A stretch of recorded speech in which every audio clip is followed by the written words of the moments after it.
What is up? What is up? And welcome to the All Circles Media Podcast. I am sitting here today with my two regular co-hosts. That is Jan, the Apex Almasy, he's good at business, and then we have, our benefactor, our main sponsor, our Professor Xavier, if you will, Adam Robb. Give yourself a round of applause. Yes, sir. Oh yeah, there. Okay. Feels weird giving myself applause. No, you should. You should. Really, Yeah. you deserve it. You deserve a round of applause. And allow me to introduce myself. I am Tai Williams, the resident comedian and host for this evening. And two. Oh, you changed it from the hostess with the mostest. Oh yeah, so I realized. He said I had to be on my best behavior though. So I got two dapper ass gentlemen sitting next to me, so I can't be on my regular goofball shit. You feel me? Like I got you. I respect it. And to my left, we have. Please introduce yourself if you want me. I don't want to like butcher anything real quick because I know I'm just gonna call you Q, but you can give your actual name if you'd like. Q is good. It's Quebec Gibbins. I'm kind of a co-host with Jan on a undisclosed podcast at this point. Project we've been working on. Yeah. Dope. Little something. Mental health counselor. That is great. He's a drummer As well. Nice. Little something. All right. Badass soccer player. Awesome. And to my right, if you would please introduce yourself, sir. Yeah, I'm Ricki Scott, just designer. Awesome. Make Did you go to whatever I want. South? No. No. I went to Glen Oak. What year did you graduate?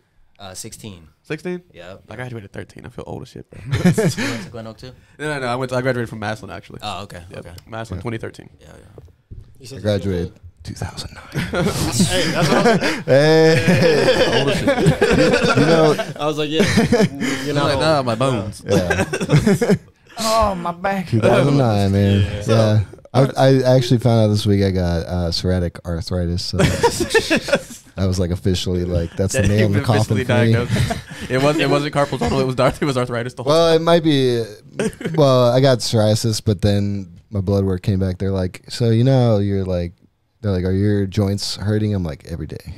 They're like, he makes old dad noises when he sits down. Like, yeah, they're like, well, you got psoriatic arthritis. And they're like, luckily, we'll give you a shot like once a month, and hopefully that'll clear that up. I'm like, sweet. I like how they were like, we'll give you a shot and hopefully. Yeah. like probably it'll go away. So I'm like, well, let's figure it out then. At least they caught it early for real. Like the crazy thing Yeah. about most of the shit that people get diagnosed with is that a lot of people don't know is that like if by the time you're diagnosed, chances are it's already too late for real. Like I was listening to that last night on one of my one of the things I listen to go to sleep. They're just like, did you know that if you get diagnosed with Alzheimer's, chances are by the time you got diagnosed, it was early onset by like your 40s. So if you get diagnosed at 65, it's already too late. Like there's nothing they can do to reverse it. But hopefully, like if by catching stuff like that early, I think You got to it's take care of your brain. Yeah, That's why I man. be reading so many studies, boy. Keep your brain trying to busy. take care of that. Well, speaking of brain health, actually, so I'd like you to elaborate a little bit more on. You said mental health counselor. Is that what it was? Correct. So how did you get into that? And if for those of us who don't have I guess a decent explanation of what that might entail, could you tell the audience what that is about? Yeah, for sure. Awesome. How did I get into it? So back in about 2015, I was working in business. So locally in Ohio, we have two major Fortune 500 companies, Diebold and Timken. I had graduated from college with a communications degree to do absolutely nothing. What made you want to go for a communications degree? I majored in soccer, put it that way. All right. And I just, There you go. kind of chose a degree that made the most sense. I spent a time at Mount Union, which is in Alliance, and then left there after the first semester, and I went to Kent Stark where I pursued music tech. So being a studio engineer, producer type situation. Missed a lot of soccer. So by the time I transferred back to Walsh, it was pick a degree and graduate. Get something. Yeah. do something. All right. In business, I did not enjoy the energy, the atmosphere. I like working with people. I was a people-to-people person. I was a soccer coach for a long time at that point. I set out to be a counselor. I'm adopted. I'm the only black kid in my family. So I grew up in Jackson, which is a predominantly white area. I used to work at the Starbucks in Jackson. So There you go. There you go. Yeah. So there was a lot of trials and tribulations in the first, 18 years of my life. And so when I did start as a psychology major, I don't think I was mature enough to handle the content and material that I was trying to learn. At the time. No. So like so basically you were studying psychology like basically at that point, or like what, like basically just like, you know, regular psychology, just to figure out, you know, like what, how the human brain works and how you could be a better people to people person. And then like as you were discovering it, you realized I may have bitten off more than I could chew this early. It was more like they introduced me to Sigmund Freud, and he was talking about psychosocial and sexual things and being attracted to your parents. And that wasn't something that you were trying to like, wasn't, you were trying to study that aspect of it. You're just like, hey, I'm just trying to figure out what people about, bro. Like, it's just not mature enough to like understand the beginnings of psychology. Well, what age building were of you, the if you don't mind me foundation. asking? I was 18. So it was like my freshman year of college, like literally my first semester. I was like, okay, let me take an intro to psych course and let me see what this is. And that was the intro? Like, was the... It was like in the foundations. It was like one Yeah, of the because first people they Sigmund introduced Freud you to. is like one of the major like revolutionaries in psychology. He's really like the guy that discovered that we have the unconscious. You know what I mean? So the stuff that we remember, the stuff that we talk about is all a lot of the weird shit. Like everybody associates just the Oedipus complex, which is like the you what wanna he was sleep talking with your about, mom. Yeah, with Freud. Yeah. But like Q is saying, like you make it to a mature level of trying to understand where psychology came from. He like all of the research and a lot of the clinical stuff that he did laid the groundwork for modern day like therapy. So it's basically like, it's kind of like that was the needed intro to this sort of thing if you wanted to actually like get Right. into it. It's like figured they low just- resolution. You know what I mean? Right. Like he was the guy that took the first like 10 megapixel picture of the mind, and now we've got, you know, we're getting closer to 1080p. Right. That makes sense. I figured they just like show you one flew over the cuckoo's nest and call it a day or something. Like, They just throw that movie on. yeah, just fucking throw that movie on. All right, here's, A Beautiful Mind. yeah, exactly. You know what I'm saying? Some shit like that, like in high school. You know. Like, Yeah. Yeah. But so after you made that decision, just like in your mind, did you want to keep going at that point, or did you want to like switch gears real quick and then come back to it? How did you handle the whole I'm not ready for this info just yet at the time? Yeah, I mean, it was straightforward like that. It was just kind of like, how does this apply to being a therapist? How does this apply to helping people better understand themselves? How does this apply to long-term sustainability, health, and wellness? I don't see the picture. I don't see the vision. Mm-hmm. What the hell did I get myself into? Right. I'm out. Right. Yeah. So went away from it, graduated college, communications major, interned at a radio station, ESPN 850 in Cleveland. That sounds fun. It was fun. But, again, I wasn't on-air personality. I didn't go to broadcast school. So you were doing the behind-the-scenes stuff with the camera work and all that. Not even that. It was more like screening calls for the shows, getting guests on the shows, doing street team, going to, you know, when Cleveland hosts March Madness stuff. Going I know what that's about. Trust me. Indians or Guardians, Cavs stuff that they were at, the auto show at the IX Indoor Center. Oh. Just doing stuff like that. It sounds still pretty like enjoyable outside of that. Like, I like doing shit like that, especially just for all circles. It gives you a chance to like get out there and just like travel, talk to people. You know what I'm saying? Absolutely. There was always passion to be behind the microphone, but I Right. wasn't in a position to convince those around me to was invest that time into it. Right. Right. that So makes sense. I did some business for about 2.5 years. I identified at the time I was dating my wife, and we were dealing with some racial issues. I'm married to a white wife, and Probably me too. Probably. that forced me back into counseling myself. Mm-hmm. So I had been in counseling on 3 different occasions. I went when I was a child, I went when I was a teenager, and then I went to the company that I worked for when I was 20. I had also just met my biological mother at that point in time. So there was a lot of things that were going on that like I just was out of sorts and out of whack. I would like to get into that a little bit later, actually. But, Absolutely. I'm an open book, man. But that's really awesome and pretty unique story for real. Like I honestly like I resonate myself personally with like the first couple parts of that, mainly because like I also grew up in essentially what you would call an all white neighborhood. You know what I mean? New Philadelphia, Ohio. So like my experience growing up was a little different than like most black folks, but it was just like, you know, identity problems like on the way up, and then it's just like, you know what I'm saying, the coming to terms with how even though I was being looked at as weird from people in my, you know, like home community, you know what I'm saying, from like where my parents came from and shit, because like I like white girls or whatever the fuck like that. It's like it's the only option, bro. Like what else am I supposed to do? Like you can point out another black person around here, I'll try and talk to him, I swear. But it was just like, you know what I'm saying, I got stuck with that like moniker, and in my head I didn't understand any of that shit, how any of that relationship was supposed to work, or like the differences between us and all that extra shit. So psychology and getting the counseling when I was in my late 20s, and a little bit earlier whenever I was in like my like I think it was like 14 or 15 whenever I was getting like school counseling type stuff. I had what was called an IEP, you know, an individualized learning program. So they, So did I, bro. yeah, so they actually had like a school counselor talk. They said I was unruly and all that type of shit. I couldn't even read. My problem was I couldn't read cursive, and they're just like, nope, you stupid. Put them in different classes. So I was just like, all right, whatever, man. It means I get to use all my notes on my test. So like, whatever. But that gave me a complex, like growing up. It was just like I wanted to learn how to just like better interact with people so that they could understand where I was coming from. So psychology really did help, like a lot. Like, you know what I'm saying? Especially just the interpersonal relationships and stuff. That's why I also like this job, because like there's so many varied personalities here, yet we all get along for like one reason or another. Yeah. It's ridiculous how awesome the camaraderie is. Oh yeah, it's awesome. Yeah, I've never been around so many like Like-minded but different people. You know what I'm high saying? energy and then majority alpha personalities in one building that aren't trying to rip each other's throats out. Like it's a blessing to like have everybody pointed in the same direction, because all of us are like we push. Oh yeah, we push. Yeah. It's like it's good having people around that motivate you, because like I like to surround myself with people I want to be more like. That's why, like, you know what I'm saying, most of my friends are either these guys or other people who have those traits that I think make a better positive person. You know what I'm saying? Like Good insight. Yeah. Oh yeah, for sure. What is it This that place you is become like crazy the too.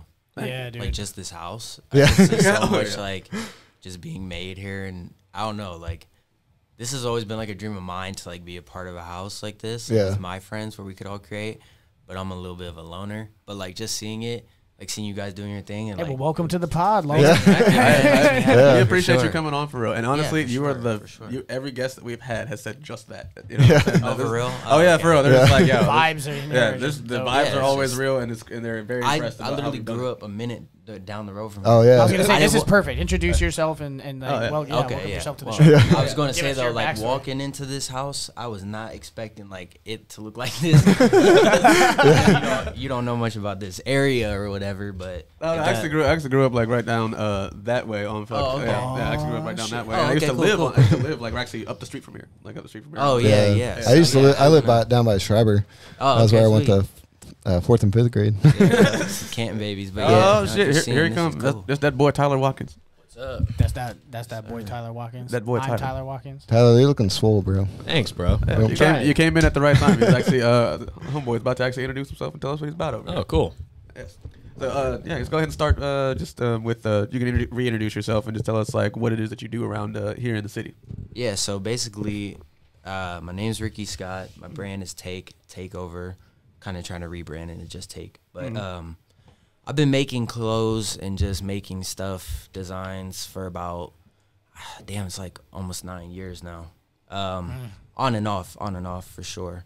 But about in 2020, I started Takeover, and I dropped like 10 times in the first year during COVID, everything. So basically, ever since then, I've just been going hard with it and just trying to stay consistent. It's my biggest problem. I'm always in my own way. When But, you say drop, you mean like clothing drops? yeah, Okay, basically, yes. gotcha, But yeah, I did yeah. other things too. I dropped a necklace, a ring, You had a few Letterman too other- at one point, few right? Other products. A what? A Letterman? No, Or I had some jackets though. Oh, yeah, okay, I had yeah. like a Carhartt style jacket. Yeah, was that was it. embroidered. Yeah. Yeah. That That's would be cool. nice. That's A dope. bunch of different Yeah. stuff. So you if know you what don't I Just mind me asking- experiment, being creative. Yeah. mean? Yeah, for if sure. you don't mind me asking, so like, is it what all goes into making, let's say, just the clothing side of things? Because now you make other things outside of just clothes and such like that. But like, Yeah. what was the impetus of getting into the clothing creation? Is it like a lot of, I'm assuming like sewing and bedazzling or something, or what? The impetus. Well, you know, it's vocab words. there's so much to it that you I gotta can't Google do that one. everything yourself. Like you can't literally sew a garment, print on it, do the. I mean, you can, but like you have to outsource certain things. Right. But like, I just took it upon myself to figure out how to do everything. I know how to sew. I know how to screen print. I graphic design everything pretty much for my brand. But I don't do all of it all the time. Mainly right now, what I'm trying to do is screen print, and I'm learning how to embroider too.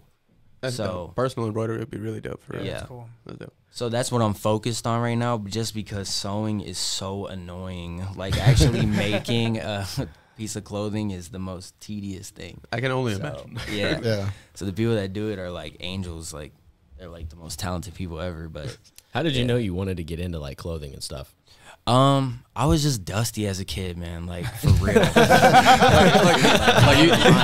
Your style just wasn't on point back then. Like terrible. You just didn't have the fits. Terrible. I used to. My mom At like least I you didn't keep it have. at 100. You know what I mean? Yeah. Like I didn't have outfits set out for me when I was a kid, so I would just throw shit on. I was just getting did other kids tell you your swag was off? They were just terrible. They were just like, hey, man. Bro, I had my friend. Hey, Jared, I was homeschooled. I'm in the same boat, bro. Yeah, I had a bowl didn't cut. know. and This the boy whole come out in nine, later yeah. hosen and shit. Like I would wear basketball shorts and a polo or something like weird Grinch. together Oh, like yeah. that. Like, you know what I mean? We're just getting made fun of, and now I wanted to get fresh. So Yeah. from then on out, like, and I was just big into music, pop culture. Like I loved Kanye West, Lupe Fiasco, those guys, Pharrell, and what they were fresh. I wanted to be Pharrell like always that. fresh, You know Pharrell. what I mean? I wanted to be fresh. So How- yeah, that's what it was. How old are you? 24. That's wild. Yeah. That's what because I'll be 32 next week. So to hear you say Lupe Fiasco. Yeah, Lupe's. I was in high school for kick push. Or like high school, middle Yeah. school. Yeah. So to hear somebody that's still younger than me be able to say like, yeah, Lupe Fiasco was the truth. Yeah. That's nice to hear. Yeah, for sure. I mean, I was super young listening to that. Big facts. Like I though. started early, so yeah. Yeah, Lupe is one of my all-time favorites. Oh yeah, for real. I actually still I still bump that one song he did with what was it, like Patrick Stump, I think it was. That one song that came out. What was it? Oh yeah, This City, like that one. I don't know if I ever heard that one. You gotta look it up. It's a really good song. It's got him and Patrick Stump. Patrick Stump was also like a singer from like back around that era as well, like 2013 or 12 or whatever. Okay. But so after looking at that stuff, you just decided like, all right, so I'm going to start making my own stuff, or I'm just going to start like putting some shit together now to see what kind of style I want to create. And Well, then after- actually, a friend came to me with an idea for a brand. okay. Like I didn't start my own brand until 2020. But like I've been making clothes for and with other people since 2014. So yeah, a friend came to me with an idea for a brand. It was called Quality Connect, and then I did Fameware. I don't know, you guys are from Canada if you've seen these, but Yeah. I've heard of Fame where I haven't seen any more recent stuff from it. If they're still Yeah, an entity, I no. don't know if they're still an entity or not, but No, we stopped doing it. We stopped doing Quality Connect too. But he's my friend Jason, who started Quality Connect, is trying to make it like a graphic design company. But yeah. So basically, he came to me with the idea, and I was just like, I just felt like it just clicked with me when I started making stuff and making designs. Like I started on Microsoft Word. There you know go. what I mean? Like I was making designs on Word, bro, and that's still impressive. yeah, like you can do it on anything. That's why it's like when people ask me about like how do you do stuff, you just gotta figure it out. I mean, you guys figured out how to Amen. do Truth. all this. Yeah. Like, I don't know how the hell Preach these that. microphones and headphones are even working right now. You just gotta have the curiosity Right. for it. Yeah, You know, 100%, We 100%. just watch YouTube videos. Like we, Yes. Oh, we yeah. live in an era that you are one click away from anything that you want to know. 100%. Oh, yeah, for sure. YouTube Like, University. You can man. read college Yeah, courses man. like online. For real. Like Yeah, for they real. offer that shit like for free Yep. on their website. You know what I'm saying? I just go take it. Yeah, that's You know what I'm crazy. saying? There's a wealth of information at everybody's fingertips at this point in time. You know what I'm Yeah. saying? Yeah. I think Hobson said it best for real. Like if you want to be anything, especially in the music industry, you got to do more than just rap. You got to do more than just produce. You got to do more than just. You have to know how to do multiple things to even stay relevant in this day and age. Yeah, and if But- you don't know, you gotta get someone on your Yeah, team. you gotta On get your someone team who that knows. does. So after creating clothing brands with your friends and whatnot, you just decided like, all right, now that I've got the experience, I'm gonna like try and strike out on my own and try and get some other shit going. Yeah, for sure. I mean, I was always scared of just like making something and just no one buying it, right? Like that was my biggest fear. Was that a And problem you had with the other brands? No, but I didn't know if they were carrying it or not, and you know, I was just worried about it. I was insecure, pretty much. Imposter syndrome, man. Yes, it's Yeah. something that haunts everybody when they're creative. But then I like completely just lost that feeling. Like I don't care if I sell one piece. I just want to make whatever I want. Like there's something behind everything that I make now, so it's not motivated by sales. You know what I'm saying? It's really motivated by just me wanting to make it. As it should be. Proper actually. orientation. For real. Yep, As that's it the should be. truth. So that's why I That's how started you like survive in entrepreneurship. yeah. Yeah, you got to do it because you love it. Right, 100%. And that's why I started doing my own thing, just because I wanted to. You know what I mean? It wasn't to make money or for any other reason. It was just I knew I wanted to do it, and I stopped being scared for real. Just did it. That's good.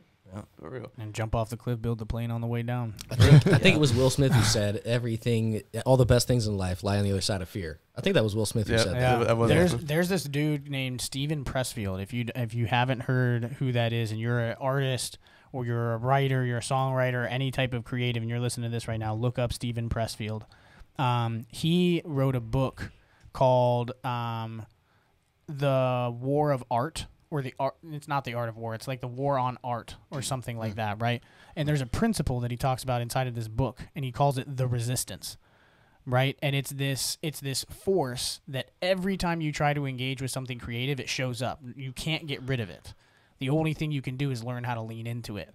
And I think it's the same thing as what Will Smith is talking about. It's like when that pops up, it's inevitable. For the first 5-10 minutes of when you get behind a mic, you're not in the flow. Yeah. You know what I mean? But you have to engage with that resistance and get past it in order to get to this place where you're just rolling. And I feel it with writing. I'm sure that y'all feel it with music. I'm sure you get, the first couple of minutes when you're behind a mic at a show. Oh yeah, for sure. The stage fright never goes away. Yeah. Like, when I'm gonna be completely 100 with you. That's why I do stuff like wear sunglasses on stage. Cause, you know what I'm saying? If I can't see shit, I'm cool. Like, you know what I'm saying? If I'm telling comedy to an empty room, I swear to God, I'm in the flow already. Because I just do that. You know what I'm saying? Like I'm the funniest when I'm not trying. So it's just like I have to create an environment to where that's gonna be comfortable enough for me to be that version of myself that I need to be to actually like get the best out of it. You feel me? Do you ever encounter do you ever feel like after a session with a client or something, have a feeling of like, man, like that was like I was on it in that conversation, or like I had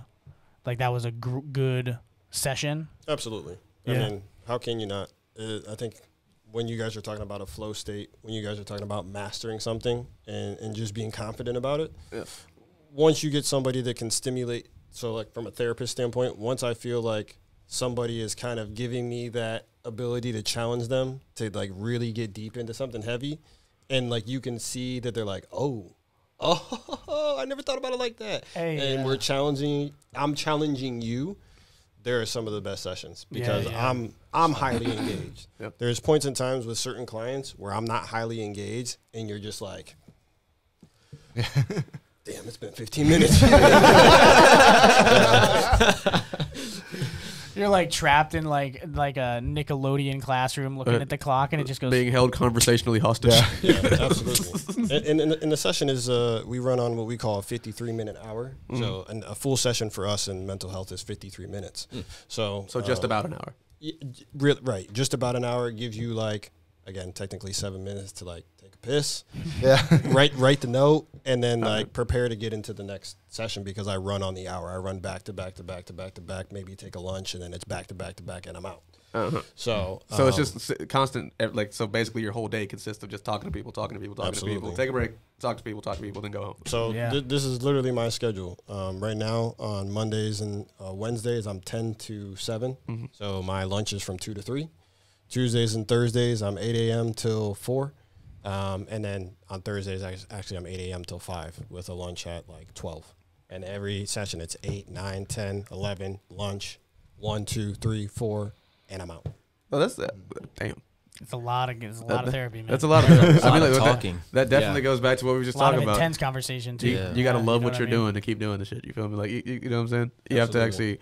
Like, the fact that you enjoy this and the fact that you actually enjoy helping people, like, that's probably the only motivator I think you probably really only need, for real, just to, well, like, I was like, you calling him Professor X. This boy over here is Professor X. You sit down and have a conversation with him, and you're like, you listen to the pod that we're working on, brain melts. Like, I mean, I'm so down for that. Yeah, it's dope. It's going to be really cool. We're calling it Levels of Consciousness. Oh, hell yeah. And so it's going to be all about, like, our personal explorations over our lives and, like, the psych principles that we've learned and trying to, like, talk about stuff and simplify it all. Oh, yeah. That and sounds like turn it into, like, tools and, like, other types of conversations and stuff. That sounds like definitely the kind of show I would love to watch. Because, like, one of my favorite principles is you can't change someone's mind by disallowing them to express what's on it in the first place. So, like, that's the type of show I think, a lot of people needed to hear. Can we get a round of applause on that? That was... Thank you. There we go. Yeah. I love that. I'm not just funny, but hell yeah, I have layers. But you miss every shot you don't take. That's that was Michael Scott, wasn't it? Yeah, that's Michael Scott. I just watched that episode. I don't even fuck with The Office, but that's one of the best things I've ever heard. Is you like, it's true. You miss every shot you don't take. So I feel like I feel great to just have two people next to me who actually like found something they love and took the fucking leap on it. And actually, good examples right here. So there's there's something that Steve Harvey did on one of his shows. You can look at it on YouTube. You can type in jump. And he goes into like this 7-minute, I'll call it soliloquy. Like a monologue sort of thing? Exactly. He says, if you don't jump off the cliff, you're just going to watch people living in their purpose zooming by.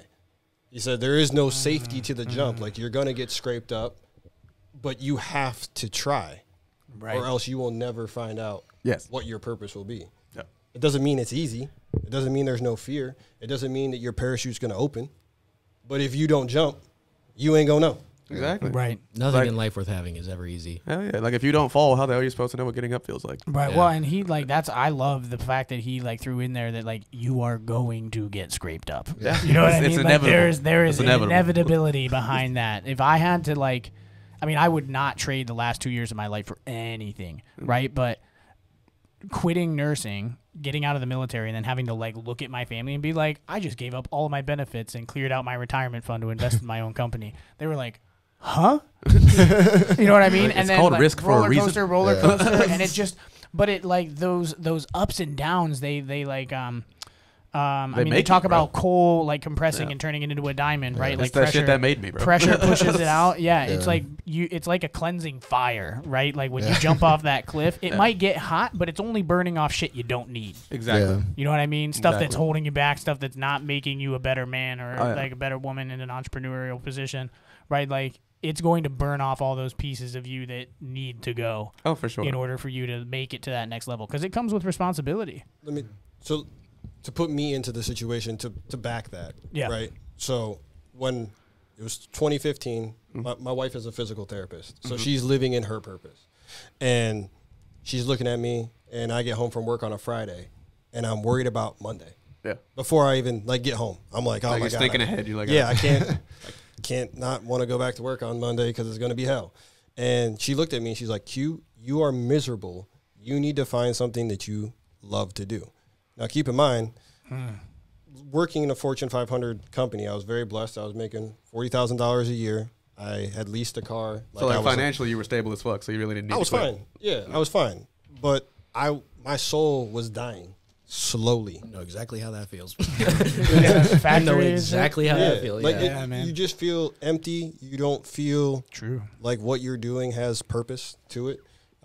Being a sales support, order entry guy, I had 11 different bosses because of the territory I was in, plus their area direct manager, plus my own boss, wanted me to put orders in to make them money. But I was getting no extra kickback at all. So essentially, your wife was already she had already got it in her head. It's like, yo, you the money don't matter. I just want you to be happy. Exactly. You know so to follow up what he said, I had $20,000 saved over the course of 2 years. Mm-hmm. I got laid off in January, 6 months ahead of the time that I was going to quit because I was already back in school pursuing my clinical mental health degree and school counseling degree. At the same time? Same time. And working and coaching soccer. Damn.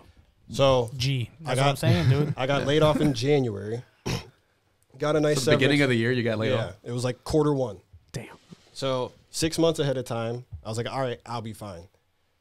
That $20,000 barely made it to the end of the year. And now I'm taking out a loan from my parents, and I'm having my wife pay my bills so I can finish my counseling degree with a national licensing exam on the end of it. So if I don't pass my exam, I can't practice. Then it would have been all for nothing had you not been able to pass. I just would have had to wait.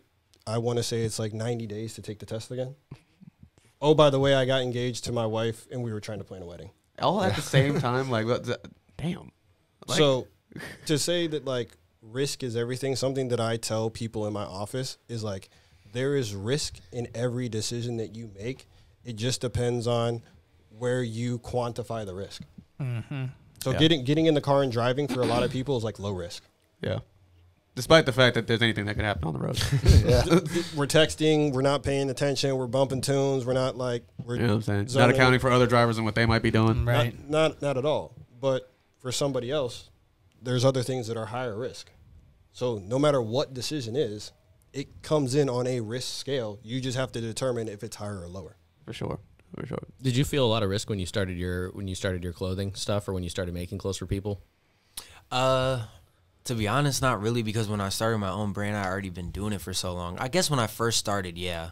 because I didn't know what the hell I was doing. How old were you when you first? That's How keeping it old were you real. when you first You started? don't know That's till what you it know. is. Amen to that. 24 now. Until you That start would've doing been- it.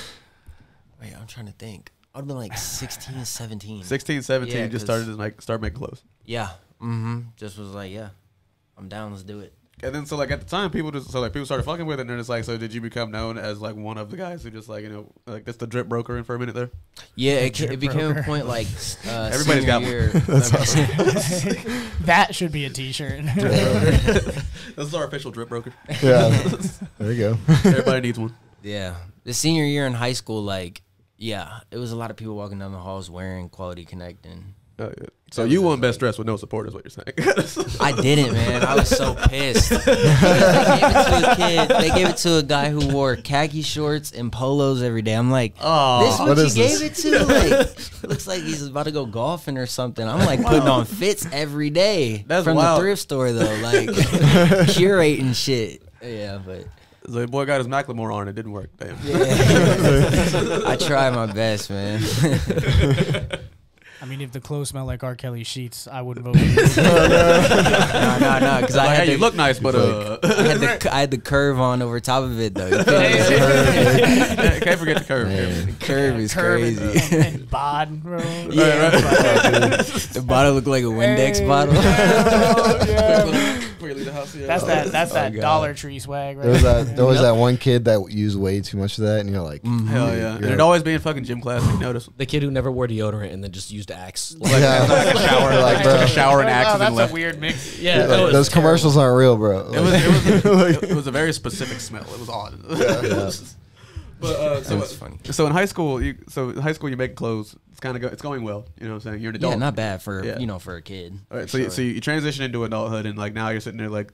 So now, is this your main occupation, if I may ask? Like, this is what you do for a living, like, you know what I'm saying? Oh Like, yeah, it's my life. Yeah, for sure. So like the fact that you're even able I have to make do money that- other ways, but like this is my life though. You know what I mean? Oh yeah, for sure. But the fact that you're even able to make money off of doing what you love, like, isn't that what they call the American dream or some shit like that? You know what I mean? Yeah. Like it's like you're doing exactly what you want to be doing, Yeah, and you're for getting paid sure. for doing it. You know what I'm saying? I remember the first time I got paid for music from Spotify. I was like, damn, it's $100, but like, I finally got paid for this shit. Like, Right. it was cool, man. It Dude, was literally, like, I felt the exact same way with my first $100 from OnlyFans. That shit Yeah. was sick. wait, what? I was like, yo, dude, what?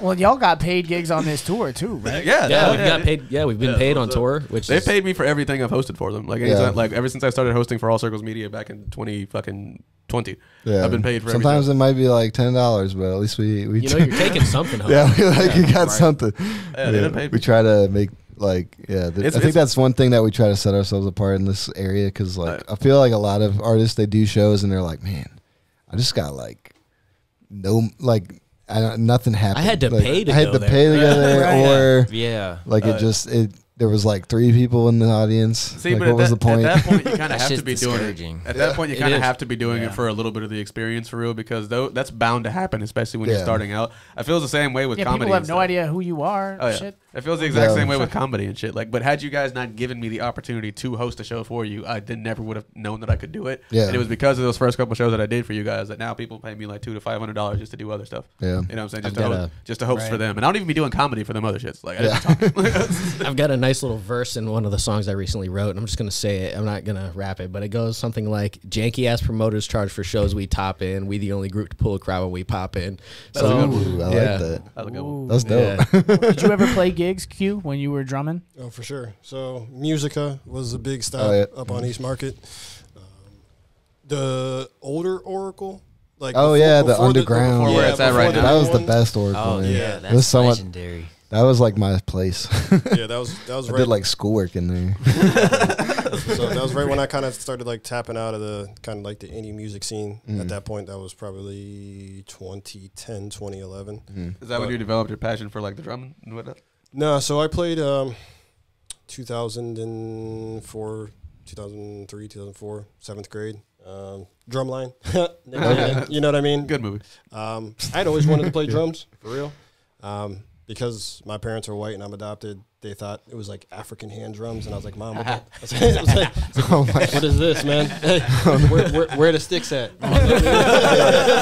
This is not it. This is not what I was asking. Tyler's over here fucking dying. Bro, it's just like, we're not racist. We have a black son. Oh man.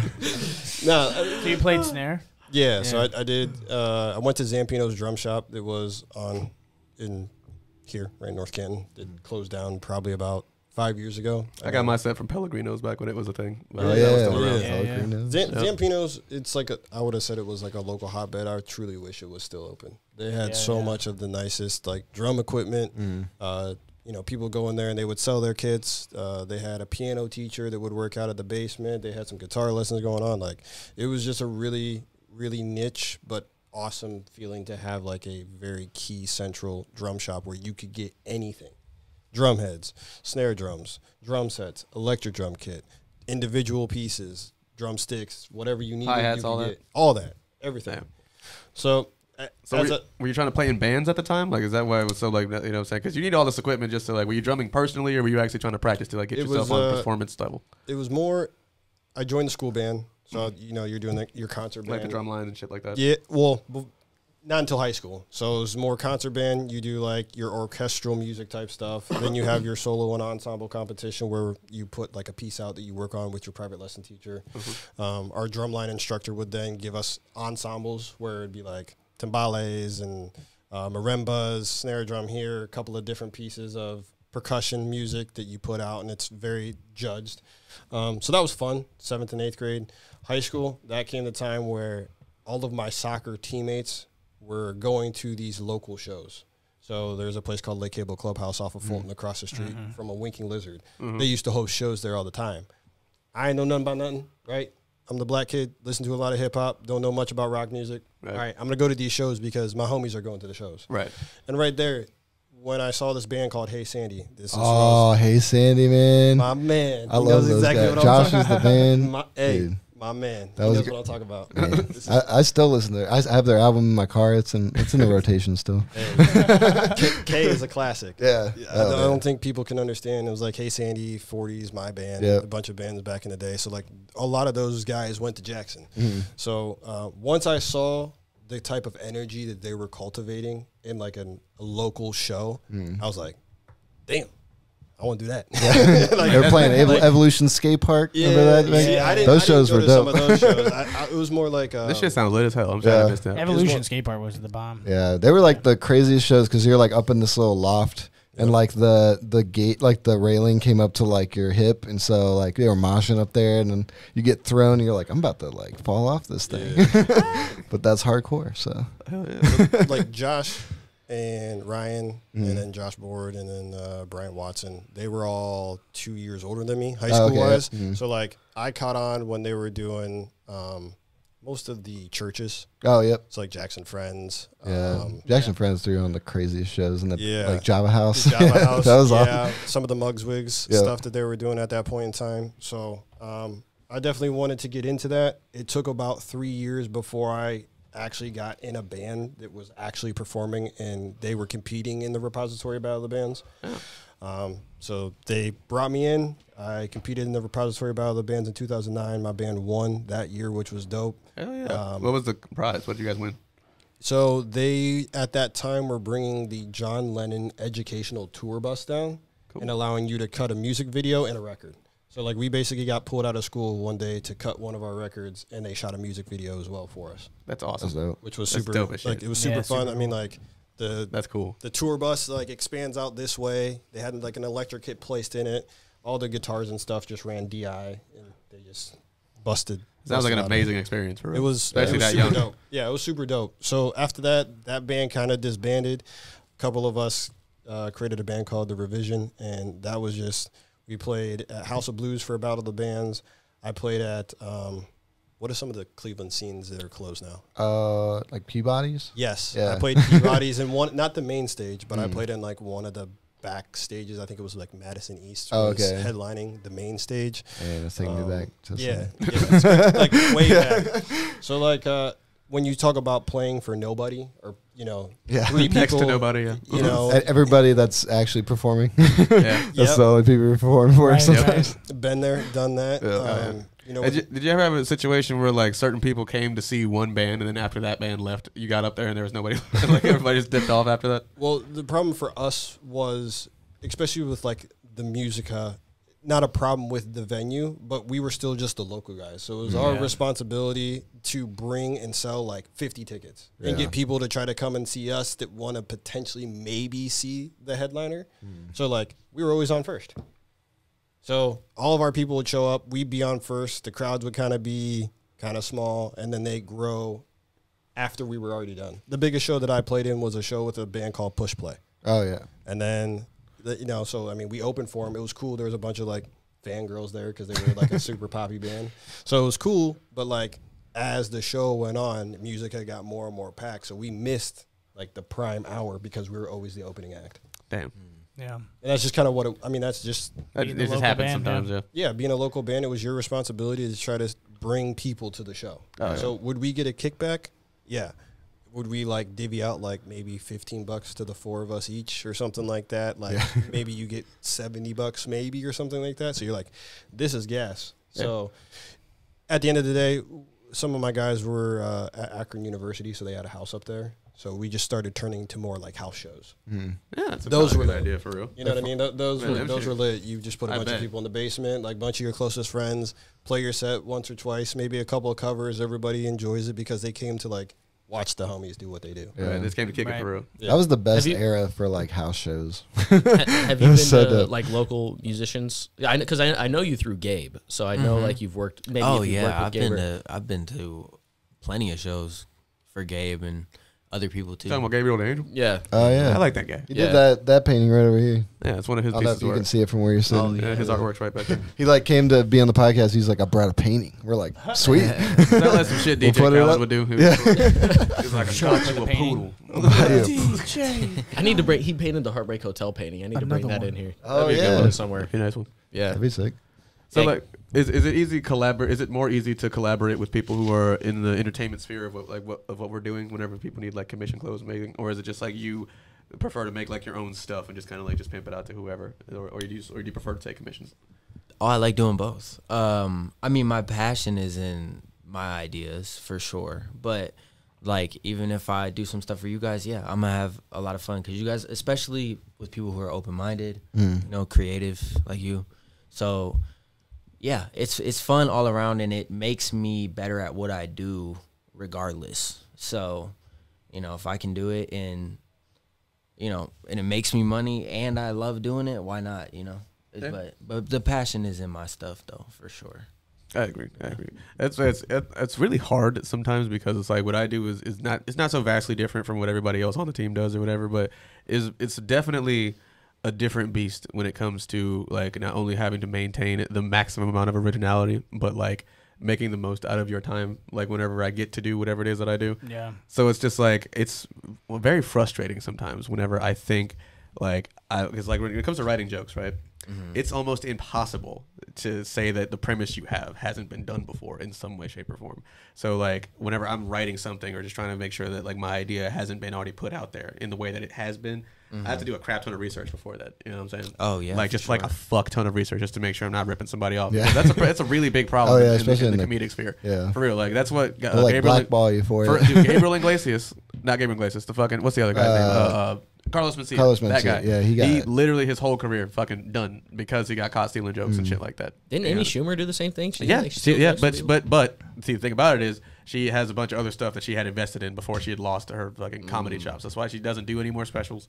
Like she hosted that fucking god awful thing, the Oscars where the fucking Will Smith slap happened. Oh. Yeah, I think she was Oh, she was yeah, one of the that's hosts right. of that show that just told the most That shitty god ass awful jokes. event. Yeah, fucking terrible event. Oscars. Obviously. It was actually kind of a legendary event, but That part of it was that part. That part- Like, the two best parts of that whole event was the fact that everyone came out and sung in Kanto for a second, and then Will slapped the nigga. That was it. That's the only reason I watched it. So it's just like, That's what it will be remembered for. hell yeah. I was watching that shit live, bro. I was sitting there rolling up. Televised? Wasn't that like the first one they televised? In a while since Yeah. COVID. Like, since Yeah, COVID I came back from a concert and I looked on Twitter and I told my friends and they were like, "Wait, what?" And we were like, "Yeah, we watched it," and they were like, I was at my friend's That's house crazy. and she had it on, like it was just on in the background. I'm sitting there smoking and shit, and then I look up and that's what I see, but it was muted. So I'm like, nigga, what the fuck? But thank God she had TiVo, right? So I'm like, no way. I didn't see that shit.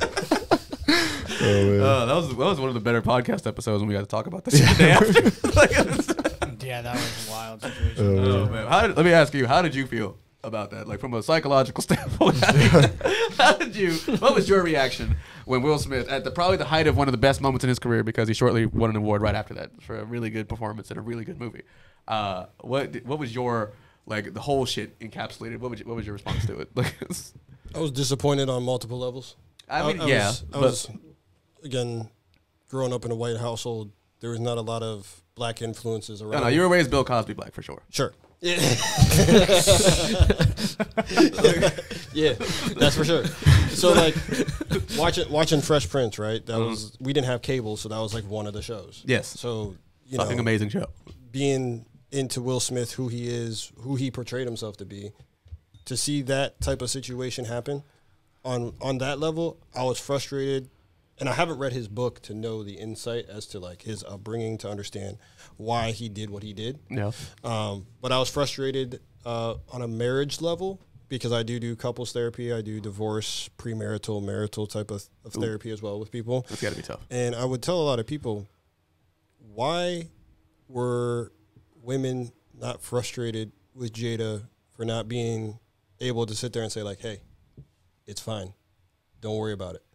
I'm going to protect you, even though I know that you would step up and protect me in this situation. I'm going to protect us both because both of our legacies are more important than you going up and smacking this dude in the face. Oh yeah, because that lost a lot of people some jobs right there because Will Smith is a brand. Like, you got to think about it. Like, your whole like shit was put at risk for one like harebrained action for real. Like, Absolutely. Like, it's just like, dude, you got like, you're the entity that pays people's bills. You know what I'm saying? Absolutely. Just you being Will Smith. So like, if you become unemployable, so do they. Like, you feel me? So it's just kind of like, that's the perspective I saw on it. I was kind of like, damn, even if it's something that, because I wouldn't have did it on like, take him outside. You know what I'm saying? And these were people who were supposed to be friends, who've been in the business for years. So it's just kind of like, well, and then that's why people thought it was staged, honestly, because it's just like, Will Smith, It's so left of center. like, it's so like, that's so out of character from what we've seen, but none of us who know him don't know him fucking personally, obviously, but from what he's been portrayed as, it was just so out of, it was just so fucking left. It was just like, no one knew how to respond. You know what I'm saying? And I couldn't. He's probably under hella stress, man. He's He's probably still- like, Yeah, Oh, I for felt like sure. he was like. I think at he left the Jada. I'm breaking pretty sure point. he left Jada. you think he what? I think he was at his breaking point. Oh when yeah, it happened. yeah.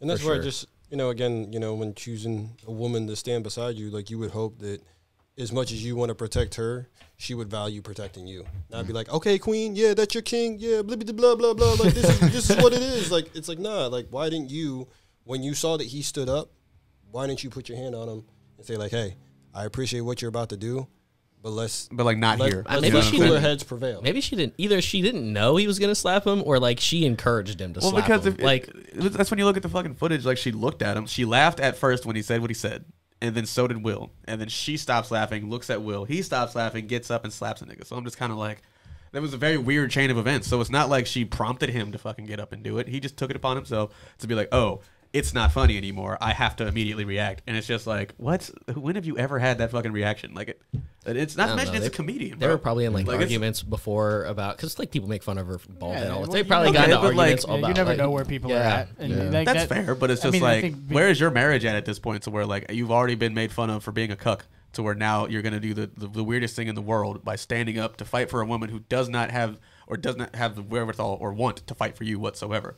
You know what I'm Yeah. saying? So it's kind of like, what? Like, you didn't even need to do that, bro. Are they Like, divorced or did now they? they are. No, Okay. at this point, at this current Oh. point in time, I do believe they are. But like, it was Good just a for- wild good reaction, for bro. Like, from Will. especially somebody who I think is kind of wholesome. He doesn't even cuss in his raps, bro. Like, it's I felt for them both. At the Yeah. end, Yeah, at the end for of the real. day, At like the end of the I day. felt for them both. I hope, with being a therapist, I hope that everyone is cared for in whatever way is necessary. Because no matter how you slice it and dice it, that's an ugly situation. Those are two Yeah. people's lives that's caught on live TV in front of millions and millions and millions of people.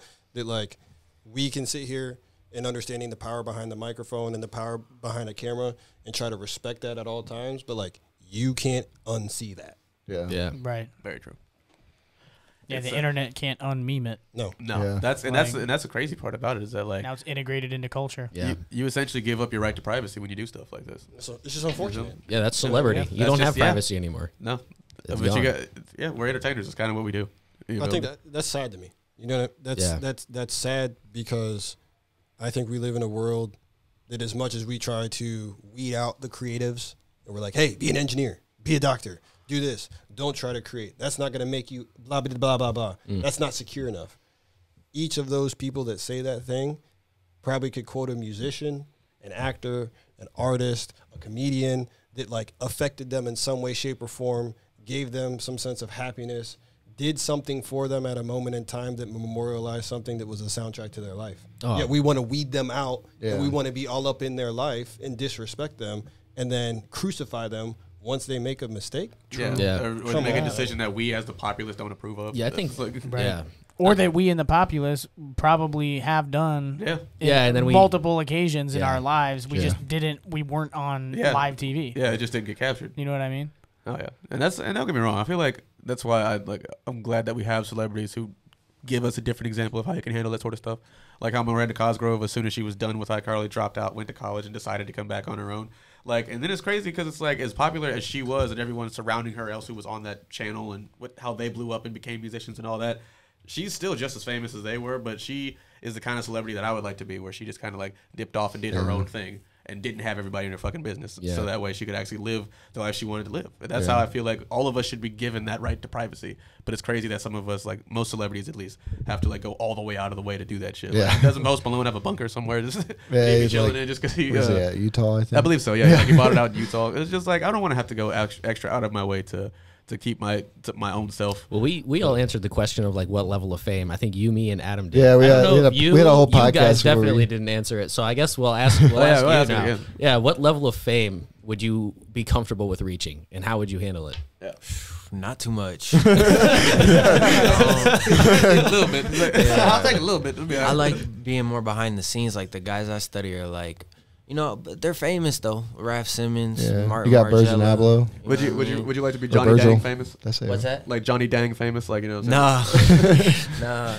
But like, I think it just comes with, you know, if you make great stuff, it comes with fame. But yeah, not too much. I'm trying to compare it to someone who's like a good level of fame, but Yeah. I just can't think of anyone. I feel like a lot of clothing designers. I think a lot like of- Virgil, like I the was top ones. I really Virgil, don't hear a lot like, about them. Virgil, He- yeah, but Virgil was famous though. Yeah, like he- real famous though. Yeah. Like he said, you don't hear about a lot of designers for real. I do because I'm. You're in into that it. world, yeah. Designer. Yeah. I feel like most famous clothing designers though could go into Walmart and people would be like, Fuck no, I'm not Yeah. gonna notice. Yeah. some guy Yeah, who goes to 100%. Balenciaga, like, Yeah, what the fuck? 100%. Yeah. It's like, is that I actually Michael Kors? I saw a photo of Calvin Klein the other day, like and I was Like what he like, looked that's like? not what I thought he looked like. He just looks like someone's dad. Or Yeah. something. I was like, wait, that's Calvin Klein. Ralph. All right. I'm gonna say Ralph. Ralph Ralph? Lauren. oh, Yeah. Ralph Lauren. Okay. I would Oh, yeah, love that's to cool. be like at his level of like stature and fame. Yeah. I mean, that's saying a lot. Like, But he'd Yeah, be of also course. low key about it though. I have he's no low idea what he key. looks He'd like. be out the way. I've never seen Ralph. Yeah. Or like Tom Ford. Tom Ford's like kind of that like Yeah. style. Like, I mean, Jay-Z wrote an album, like a song about him. oh man, he's an amazing designer. Yeah. But yeah, I mean, you don't see him too much in tabloids. and Yeah, stuff. like he'll be on like a Exactly, GQ interview or yeah. something. But yeah, he keeps it low key. But you know he's out there. Yeah. How about you, Q? Where's your answer lie? It's kind of hard. Excuse me. It's kind of hard because as a soccer player and somebody that follows global soccer, you look at like Lionel Messi, who's That boy famous, bro. Gee. That boy quiet, famous. who just wants to live a quiet life. Yeah. But he's Super. arguably the greatest soccer player to ever walk the face of the earth. I've One of never the best watched. athletes ever, Yeah. for real. Yeah. And then He's like, Total. I've never watched a game of soccer in my life, and I know who that is. Him and Ronaldo, Yeah. like they're just that Right. famous. Like, but they're I just both heard him. they're both different in their approach. Yeah. Ronaldo is very loud because he enjoys that type of spotlight. Where Messi, like, I'll give an interview. I'm I just love here so my I don't wife. get fined. Yeah. I love my wife. I love my family. I love football. Like, I'll do what I need to do, but like I'm just here because I love the game. Yeah. I think Usain Bolt was similar. Like, you know what I'm saying? Like, he was like probably the fastest man alive, but he just kind of like, I'm a dude. like, Did you hear that he got finessed like out of millions? Yeah, he lost $12 million like, somehow. damn. Is that real? Yeah, that was real. Yeah. Usain Bolt got scammed out of $12 million somehow. He had like One of 12, his- they said he had like 12 grand left in his account. or Yeah. something. in his fucking retirement fund. That was his whole retirement fund gone. Oh Yeah. my god! I hope What they the- I hope they figure that out, man. Dang. Yeah. They Was gotta it an figure that out. FTX? It was, Like- it was Oh, no. something. It was Nah. something stocks and bonds related. It was something stocks and bonds okay. related. Yeah. Like That's somebody made some ridiculous. bad investments and lost all of it. Like, I was like, Yeah. dude, you need to call your I broker. just my read guy. that the other day. I was like, damn, dude. It's crazy, bro. Like, and that's because Yeah. like being a I would say a sports celebrity is probably what I would say is probably equal to what, like, you know, gladiators probably were back in the day. Like, everybody knows you for doing that one specific thing. Like, you're the fastest, the toughest, or whatever. Like, you got to do things to your body to keep yourself up and relevant, so that way we can still watch you and stuff. That's why I kind of like the entertainment sphere, because it's just like I could probably not do this for fucking 6 to 7 years, and then if I'm Yeah. good enough, I can come back and do a special. And Yeah, I'll be if all you're right. like, I you don't know what I'm want saying? to, I don't want to make, you know, do stand up anymore. You're like, I could write a TV show. I want to fucking Yeah. produce a movie. I'll Jordan write for Peele. SNL. I'll literally fucking write for SNL or something like It's that. more Like some flexibility. horror Yeah, movie. for real. You know what I'm saying? I'll star in one of those fucking god awful parody films. You know what I'm saying? Like, I'll do that. I look when I shave my face, I look young enough. You'll see me on a fucking teen drama at least once. I'll be on There you go. I'll do one CW show, and then I might do comedy again. You feel me? Like, Do an episode of Degrassi. fuck yeah, dude. If they don't have me playing Static Shock in 6 years, I'm gonna be mad as fuck, bro. Like, Dude, you gotta get you, Static Shock, and then we gotta get Charlie to listen, be bro. Spider Man. Charlie can Miles get a brand new Morales. knee. He can be Spider-Man. How about you, Jan? Where do you want to go? In where would you be comfortable with in the You level? want to get the And how would you handle Gary it? Vee status? Yeah. I don't know. So I was thinking in my head as y'all were talking, and I don't think fame is the right word for what I want to go for. I think renowned. Like Okay, recognition, yeah. like Is how the right recognized you word. want to be. Yeah, well, not even recognized. Like, I don't really care about recognition, in the sense that the reason why I want to be recognized is because I've brought so many people up. Mm. You know what I mean? So, like, I want my version of fame. Like, I plan on making, like, hundreds of millions of dollars. I mean, that's where my vision is set, right? And I'm willing to, like, spend the rest of my life pursuing that. I've accepted that. But in order to get there, I'm going to have to impact a lot of people's lives positively, and I'm going to have to make sure that I keep my shit straight. So, like, fame is not, like, you don't need fame to make money. That's true. You know what I That's mean? fair. You don't need fame to be a good business person. You don't need fame to build dope companies. You just need good brands, and you need good people. Yeah. So I don't picture myself being in, like, People magazine. You know, I don't picture myself. You're not going to be on the like, cover of Business. I might be on the cover of Business Insider, Entrepreneur magazine someday. You know what I mean? But I can I'm see going to that. be I can see famous in that. the business spheres.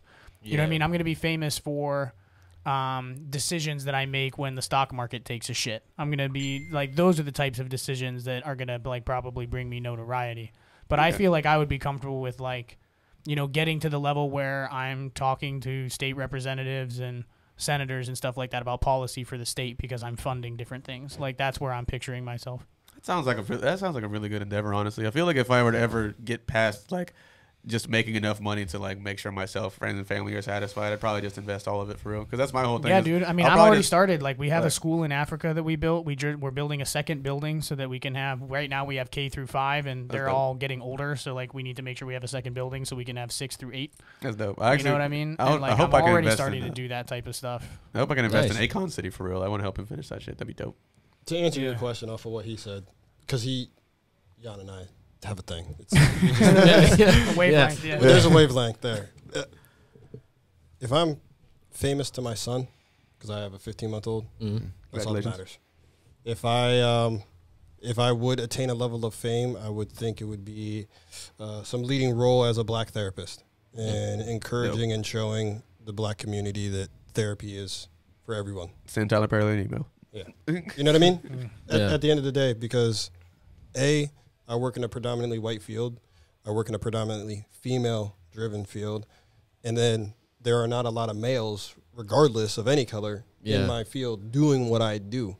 So There's a lot of stigma, I feel like, to like therapy in general or just mental health in general. So Word. that Yeah. probably and guys are just naturally like, I don't need a fucking doctor. Like, so that just makes it worse. So yeah, I mean, So I think that would be, if I could leave that type of impact where I'm helping those that look like me understand that therapy is a good thing. Yep. And instead of it just being talk. Oh, for real. That's 'Cause right now that's it's just probably the talk. best. That'd probably be the best thing in the world. I really wish that would happen for us, for real. Like on some real shit. That's Yeah, our biggest it's out there down. carving a path for Yeah. that people can follow in. You know. For real. He said impact. I feel like that's more important than fame. You know what I True. mean? Because that's Yeah. what his Agreed. answer gave me. Like, Yeah. more impact. Yeah, 100. Dude, actually, it's crazy that you say that. So, like, we're in the middle of doing our year-long, like, strategic planning, me and my team, right? So we sit down and for the first 4 weeks of the year, so the month of January, we meet for 2 hours every week and we talk about our dreams, our aspirations, what we want to bring home that year, how we can get there, like all of these variables, right? And one of the things that we had to come up with was how do we measure success on a month-to-month basis? What are the metrics that we're going to pick? What are the values that we're going to pick that we're going to measure success against?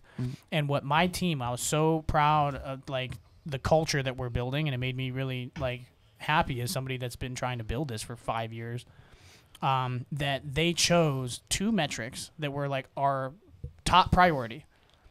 It wasn't profit. It wasn't revenue. It wasn't sales. It was businesses impacted and impacts per business.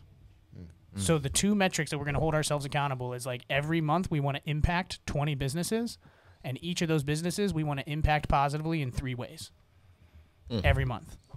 And, like, we think that is what will bring us the revenue. You know what I mean? The money will be a side effect of having It's a a very positive attainable impact goal. on people. And it also drives us to, like, reach out to people, you know what I mean, and say, hey, you know, we noticed this about you. Like, here's this free graphic that we created for you, and we can check that as a positive impact for somebody. You know, but sometimes that turns into leads. Other times it doesn't. But at the end of the day, it just builds a positive reputation with people. It's a good motivation Yeah. to network, for real. Yeah. It's a very good motivation. Right. How did you guys link up, by the way? Us? Yeah. Shit. That's a Was very it interesting Lori? meeting. Yeah, so Lori Moline, I will just call her the plug. For real. She knows everybody. She, in I Canada. don't even know how to describe what she does. She has a company called Mentor Stark. It is all based on mentorship. What is that? What do they do? What are their? They work with the schools, right? She does things with schools. Yeah, I know them. I can't even begin to tell you. There's a lot. Yeah, she has, like, what a it bunch of is. different organizations that are partnered with her, and she takes, like, kids and connects them to, like, internships or, like, brings that's pretty kids cool. out of So schools kinda like, and, like, Project educational Rebuild stuff, programs. like- She works with Project Rebuild a Oh, lot. that's cool. Yeah. So picture her as, like, the central point between, like, Project Rebuild, United Way, Legacy of Stark Okay. County, Tom Todd Ideas. Gotcha. All of like these Watos nonprofits Outreach and all that. that are doing work, they all at some point kind of talk to Lori, and Okay. she does a lot of advocating at, like, the state level for grants and funding and stuff for people. That's pretty cool. That's good work. Yeah. So one of my best friends got into a very bad car accident, and he's, like, fighting to walk again at this moment. And I don't know how he and Lori got in touch with each other, but she kind of spearheaded this, like, what we call Team Robb. His name's Robert Partridge. And we got a GoFundMe started up for him, and her son cut a video to kind of talk about his story. And being his best friend of, like, 25 years, we've known each other since we were 4 and 5 years old. Obviously, I was in a lot of conversations, and that's how I came to Lori. And I was speaking to Lori, and she was getting to know me, and I was talking about being a therapist, and, like, the topic of podcasting came up. And I was like, yeah, somewhere in my heart of hearts, later in my career, I would like to do a mental health podcast and try to share ideas and just kind of increase the world's mental health in whatever way that I can. And she was like, oh, yeah, I got this guy named Jan. You'd love Jan. so she's like, let me send out an email and connect you with Jan, because he's got, you know, this Apex Communications thing that he's doing. He's got this company. He's, like, very sharp guy. Like, I think you guys would, like, vibe and get along very well. I was like, all right, you know, cool. So she connected us in an email, and, like, we exchanged numbers, and we were kind of, like, talking about it. He was thinking about bringing me on Apex and, you know, kind of doing something like this to get to know me and whatnot. And, like, probably 5 to 6 months went by where I was still focused on doing my thing. He was still focused on the thousands of things that he does. Yeah. And I don't know what happened, but, you know, I think it was either I or maybe he reached out, and I was like, hey, man, like, I'm still definitely very interested in doing a podcast. And, you know, I'd love to just sit down and talk with you and see where this goes. And we just kind of been. Dude, and the first couple of episodes were deep. Like, I mean, we recorded, like, almost a 2-hour-long episode on the effects of porn on the brain. You know what I mean? Oh, like, can I get a link to that? It's horrible. Dude, we're about to be releasing more stuff. Yeah. Like, I mean, Yeah. it's just like we wanted to address topics that people avoid having conversations about. You know what The I mean? taboo stuff. Yeah. Because like that's the only way you de-taboo something is if you fucking talk about it. That's facts. And so, we started doing stuff to the point where like we were recording in his garage. You know what I mean? Like, just vibing. People are mowing their lawns and shit in the background. And we're just like experimenting, having these conversations. And we realized through the course of like, I mean, this is my dude at this point. You know what I mean? Like, Lori linked up a brothership is That's what awesome. happened. That's Like, dope. Shout out, Lori. There you go. Shout out, Lori. Shout out, Lauren for Lean. sure. For sure. Well, sweet. Well, if you guys want to give us like where people can find you, if you want to plug like Instagram or. I mean, I'm out there on Instagram. It's Quebec Gibbins. The Levels of Consciousness of the LOC pod is out live on Instagram. Yeah, I would follow that one for sure. Word. We definitely are. I would say, yeah, follow that one. I don't do a lot personally. I try to keep that kind of private to a certain extent. One, for many reasons, like I'm a counselor. You know, I got to keep my kind of confidentiality. I got to kind of try to stay behind closed doors. Like, I don't want my clients popping up and finding me or anything like that. Yeah. That's just like an awkward situation. I am on LinkedIn. I'm trying to be a bit more aware of the LinkedIn space. Probably as Jan and I continue to work more, there's a couple of other things I have on my hands that I'm working on behind closed doors for sports programs, for schools, for mental health, stuff like that. Awesome. So, yeah, probably the LOC pod on Instagram is probably where you'll most find me interfacing. Yes. And what about you, homie? Ricki Scott Takeover on Instagram, Ricki Scott Love on Twitter, And where can we buy your clothes? takeoveranything.com. All right. That's dope. Hell yeah. Ty, where can we find you? You can find me on I Hate the Gram 23 on Instagram. They're gonna pay me to say that one day. You can also find me. Manifest that shit, man. Hell yeah. You can find me on Snapchat also Ty_the icon. Only add me on those things. That's pretty much it. Oh yeah, All Circles Media website also. You can find me on there. Hell Yeah, and if you want to be on, if you like, you have an interest in being on a podcast, send us an email because we're trying to get like a good schedule going for the next. Subscribe to our few Patreon months. as well. Yeah, it's not out yet, but Yeah, it will be. We soon. will be. Yeah, we will. But We'll be subscribe to soon. our YouTube channel for sure. Yeah, You know what I'm saying? we got a new music video coming out tomorrow with Tyler over there. Yes, Yeah, sir. Tyler Shank Watkins. Two Side. Two Side, he's over there we're making something called the Rogue Tapes. right now. And it's like a collaboration album with everybody that's in our circle. Yeah, it's gonna be great. So Where can they find your music and yourself over there, Tyler? Instagram, I'm Tyler Watkins. Music, Tyler Watkins. Any platform you want, you'll find me. So yeah, as my new catchphrase is gonna be Google me, bitch. There you go. Google All Circles Media too. Yeah. And Jan, what do we got here? You got apexcommunicationsnetwork.com if you are anybody that's looking for marketing strategy, brand strategy, you want to try to like grow a business or be entrepreneurial, figure out how to start your own business. I mean, literally anything, I'm down. Shoot me an email at Jan, looks like Jan, Jan, at chasetheapex.com. You can find me on LinkedIn at Jan, same spelling, Jan, Almasy. Same thing on IG. Keep it simple. Jan_Almasy. I think. All right. Bada bing. Simple dude. Very I mean, simple. just pretty. There you go. Just my name. Contact me And if then you wanna also get some Google business me. done. You can. Yeah. Google him too. Yeah, Google. And then I'm Adam? Adam Robb. I got a lot of Instagram accounts for some reason. But All Circles Media, All Circles Podcast, YouTube, just All Circles Media. Hell All yeah. circles, no squares. Hell yeah. All circles, no squares. Yeah. Well, that's about Let's it for go. us. So we're going to sign off. I hope you guys enjoyed the episode. And once again, please like and subscribe. Yeah.